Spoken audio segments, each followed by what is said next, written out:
When I came home from work, I saw my 6-year-old daughter standing outside freezing in the snow. The temperature was 19 degrees. I know because I'd checked my phone 3 times during the drive home, worried about the pipes freezing, but nothing could have prepared me for what I saw when I turned onto our street. Mia stood on our front lawn in her frozen pajamas, the thin ones she'd begged for at Target last month. No coat, no shoes, just bare feet turning purple in 3 inches of fresh snow. She was perfectly still, staring at our house like she was waiting for permission to enter. I slammed the brakes so hard my coffee tumbled onto the passenger floor, threw the car into park right there in the middle of the street. "Mia!" I ran to her, ripping off my coat as I moved. "Baby, what are you doing out here?" She didn't respond, didn't even look at me. Her lips were blue, her whole body trembling violently. I wrapped my coat around her and lifted her. She weighed nothing, like holding a bundle of frozen twigs. "How long have you been outside?" My voice cracked. "Where's Mommy?" That's when she finally looked at me. Her eyes were wrong, not scared or confused. They were apologetic. "Mommy said I had to wait outside," she whispered through chattering teeth. I was bad. My blood turned to ice that had nothing to do with the weather.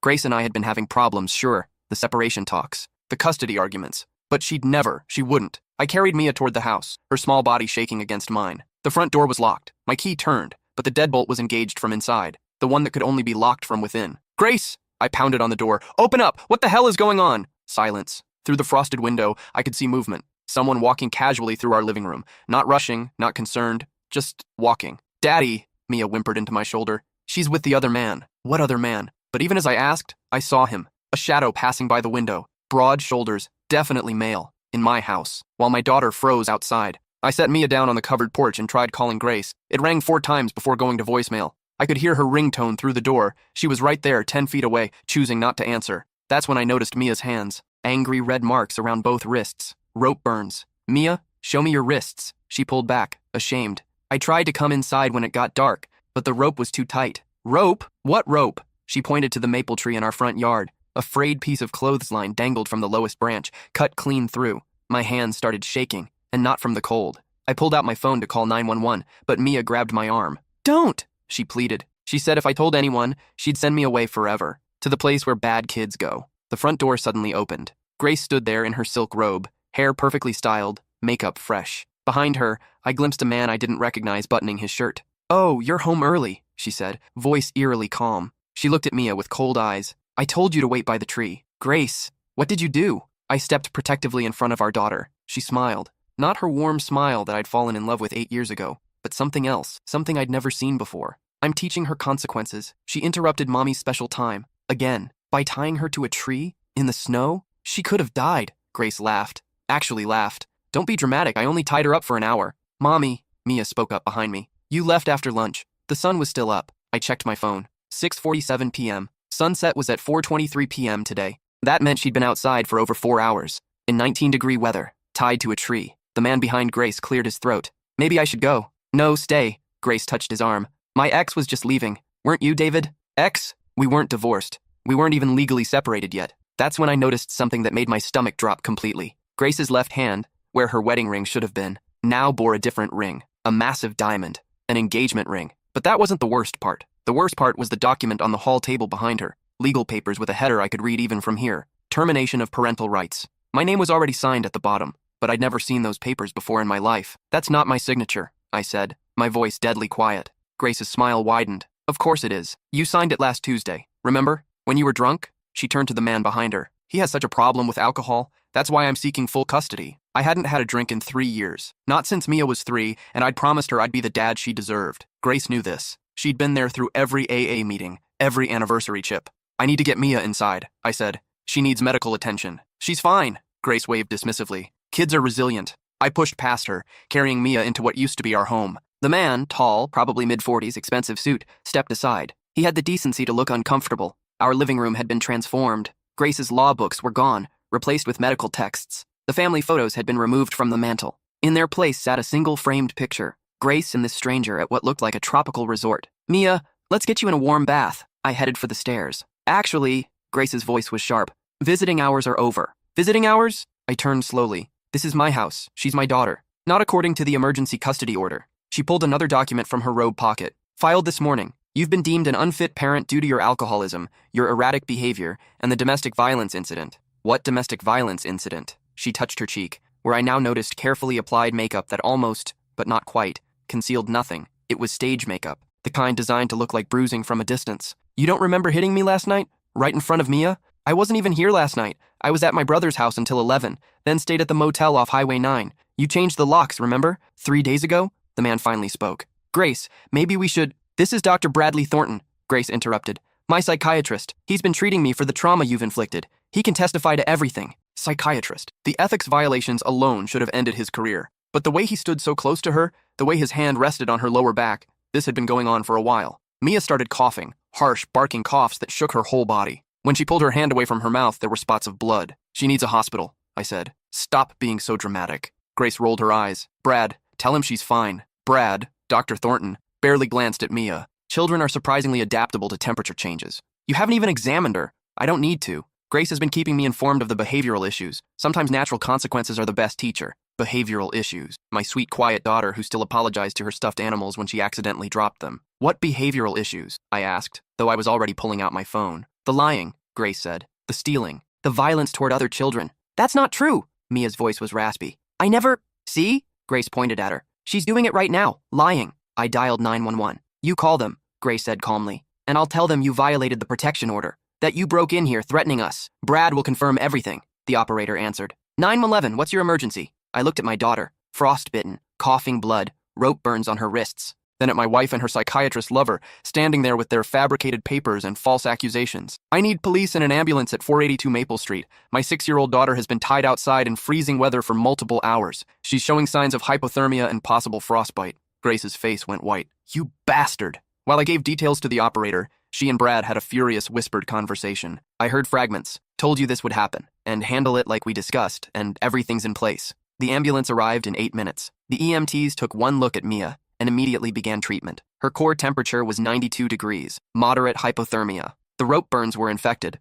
early stage frostbite on 3 toes. How long was she outside? The EMT asked. At least 4 hours, I said. She was tied to that tree. The EMT's face darkened. She whispered something to her partner, who immediately called for police backup. Grace stepped forward, tears suddenly streaming down her face. Officers, thank God you're here. My ex-husband is violating a protection order. He's not supposed to be here. 2 cops had arrived. The older one, Officer Ramirez, according to his badge, looked skeptical. Ma'am, we're responding to a child endangerment call. Yes, Grace sobbed. He endangered her. He's the one who put her outside. I just got home and found her like this. I was about to call when he showed up, drunk and violent. That's not true. Mia tried to sit up on the gurney. Daddy just got here. Mommy tied me to the tree because She's confused, Brad interrupted, stepping forward with authority. I'm Dr. Bradley Thornton, the child's psychiatrist. She has a documented history of false accusations and attention-seeking behavior. Combined with the hypothermia, she's likely experiencing confusion. You're not her psychiatrist, I said. She's never seen a psychiatrist in her life. Brad produced a folder. 6 months of session notes say otherwise. I grabbed the folder before the officers could.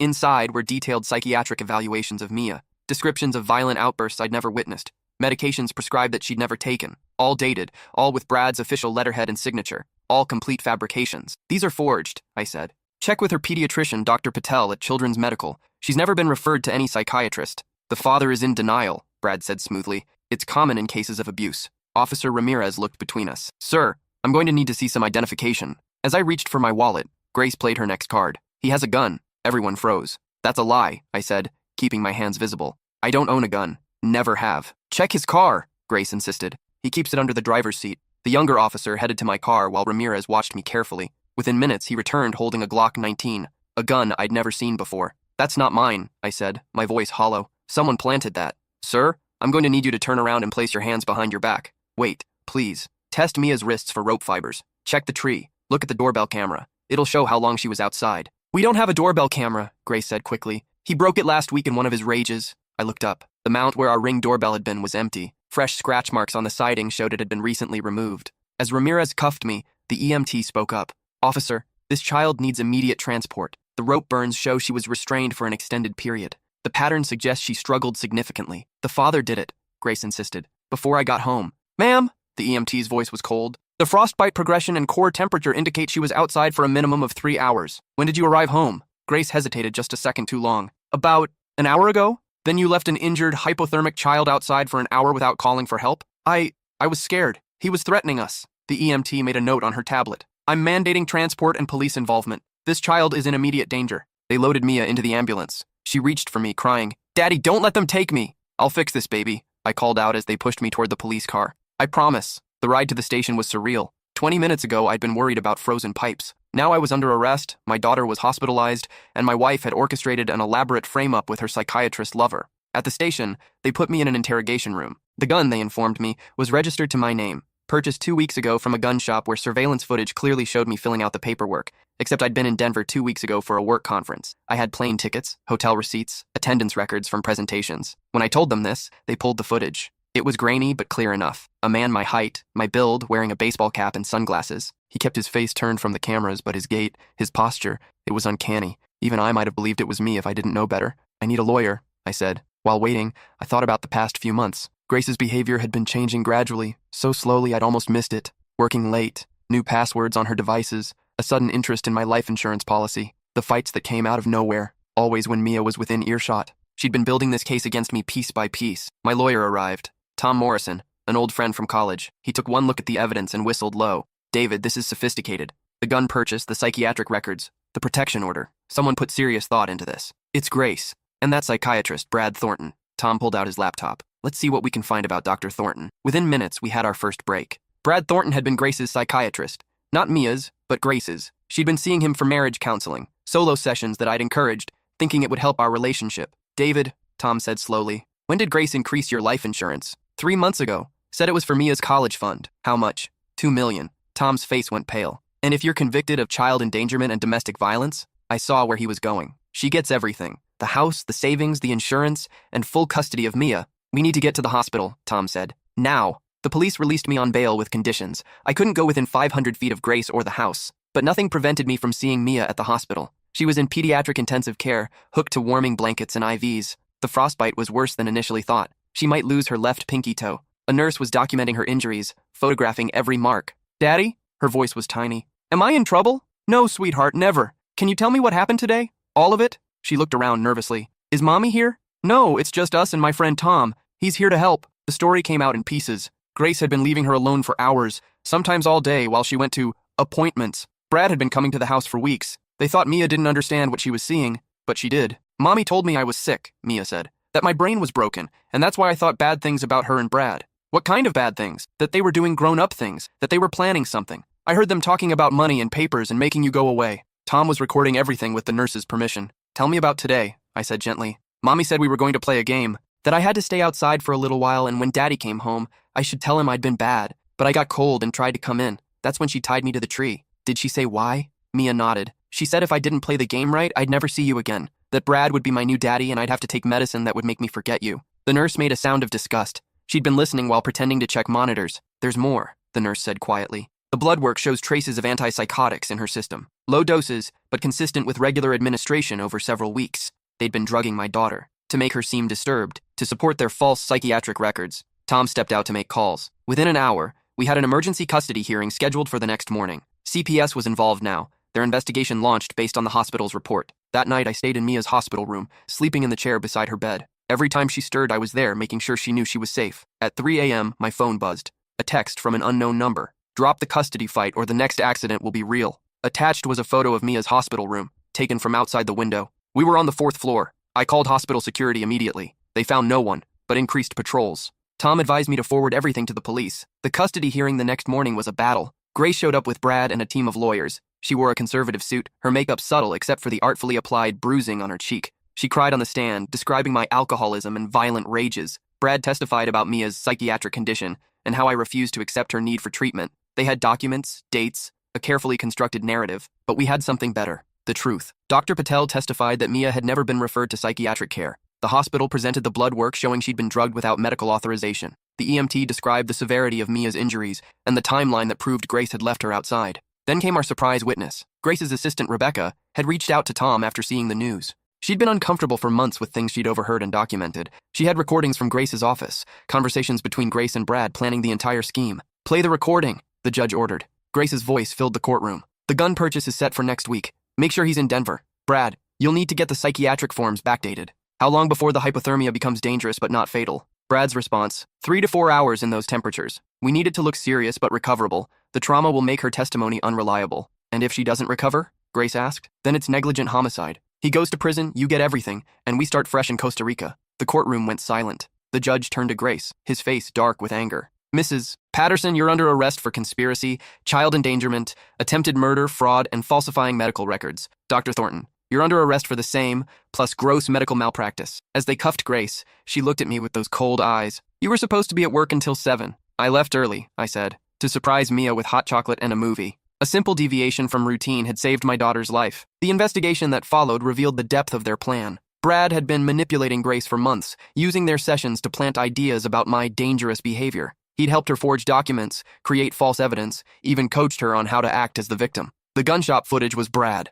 Similar height and build to me, careful coaching from Grace on my mannerisms. The psychiatric records were completely fabricated, designed to discredit anything Mia might say. They'd planned to escalate the accidents until either I was imprisoned or Mia was too traumatized to testify against them. The endgame was always the same: collect the insurance money and disappear together. Grace's lawyer tried to argue that Brad had manipulated her, that she was a victim too, but the recordings were clear. She'd been an enthusiastic participant, sometimes even the driving force. 6 weeks later, I sat in a new apartment with Mia. The house held too many memories, too many shadows. We'd started fresh: new home, new school, new therapist, a real one this time, to help her process the trauma. "Daddy," she said one evening, coloring at the kitchen table, "why did Mommy want to hurt me?" I'd struggled with how to answer this. The therapist said to be honest, but age-appropriate. "Sometimes people get sick in their hearts," I said carefully. "They want things so badly that they forget how to love properly." Mommy got confused about what was important. Money was more important than me? To her in that moment, yes. But that's not normal, and it's not your fault. You are worth more than all the money in the world. She considered this,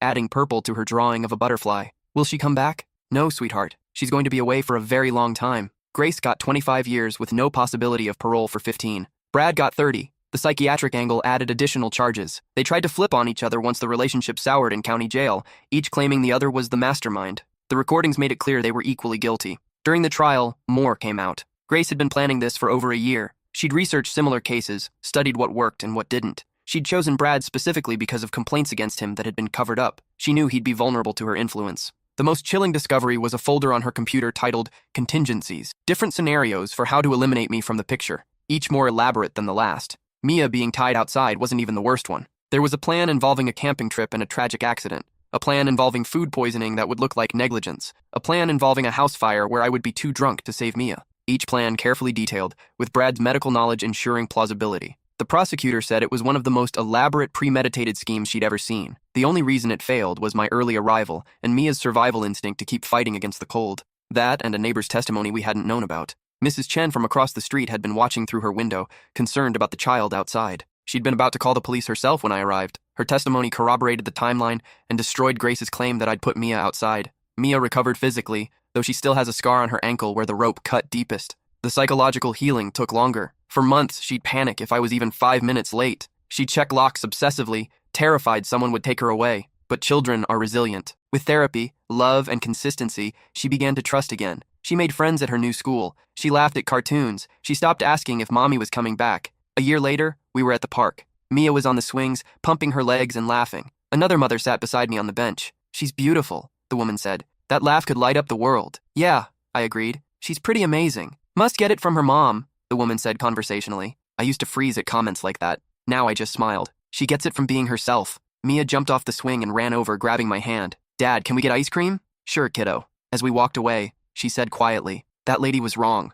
I don't get my laugh from Mommy. I get it from you." "How do you figure?" "Because you're the one who taught me it was safe to be happy again." We got ice cream. Chocolate for her, vanilla for me. We sat on the curb outside the shop watching cars go by. Simple, normal, perfect. "Dad?" Mia said, chocolate on her nose. "I'm glad you came home early that day." "Me too, baby." "Do you think—" She paused, choosing her words carefully. "Do you think Mommy ever loved me? Even a little?" It was the question I dreaded, the one the therapist said would eventually come. "I think she loved you the only way she knew how," I said finally. "But sometimes that's not enough. Sometimes people's love gets so twisted up with other things, money, control, fear, that it stops being love at all. But your love doesn't get twisted." "No, baby. My love for you is the simplest, purest thing in my world. Always has been. Always will be." She leaned against me, satisfied with that answer. Later that night, after Mia was asleep, I sat at my laptop working on the victim impact statement for Grace's sentencing review. 5 years into her sentence, she was petitioning for reduced time based on good behavior and mental health considerations. I looked at the photos from that night: Mia's frostbitten feet, the rope burns, the blood on her lips from coughing. Then I looked at the photo on my desk: Mia at her school play last month, dressed as a sunflower, beaming. I wrote, "Grace Patterson didn't just endanger our daughter's life. She tried to steal her childhood, her trust, her ability to feel safe in the world. She drugged a 6-year-old child to make her seem mentally ill. She tied her to a tree in freezing weather. She did this deliberately, methodically, with full knowledge of the consequences. The physical scars have mostly healed. The psychological ones remain. My daughter still checks that I'm breathing when I sleep, terrified I'll disappear. She still hoards food in her room, afraid of being locked out again. She still asks if love is real or if everyone is just pretending. Grace made a choice. Multiple choices over months of planning. Each choice prioritized money over her daughter's life. That's not mental illness. That's evil. She should serve every day of her sentence. I sent it to the prosecutor and closed the laptop. From down the hall, I heard Mia stirring, making the small distressed sounds that meant nightmares were coming. I went to her room and sat on the edge of her bed, stroking her hair until she settled. "I'm here," I whispered. "You're safe. I'm always here." She mumbled something in her sleep and reached out. I gave her my hand, and she held it tight. We'd survived. That had to be enough. The sentencing review was denied. Grace would serve at least another 10 years before her next opportunity. Brad's appeals had also failed. The psychiatric board revoked his license permanently, and several former patients came forward with complaints, leading to additional charges. Mia and I moved forward, one day at a time. She joined the soccer team, made honor roll, started piano lessons. Normal kid stuff that felt like miracles after everything we'd been through. Sometimes, on winter nights when the temperature dropped and snow began to fall, she'd stand at the window watching. Not with fear anymore, but with something like wonder. "It's just snow," she'd say, as if reassuring herself. "It can't hurt me anymore." And she was right. The snow was just snow. The cold was just cold. The real danger had never been the weather. It had been the person who was supposed to protect her from it. But that person was gone now, and we were still here, still standing, still together, still healing.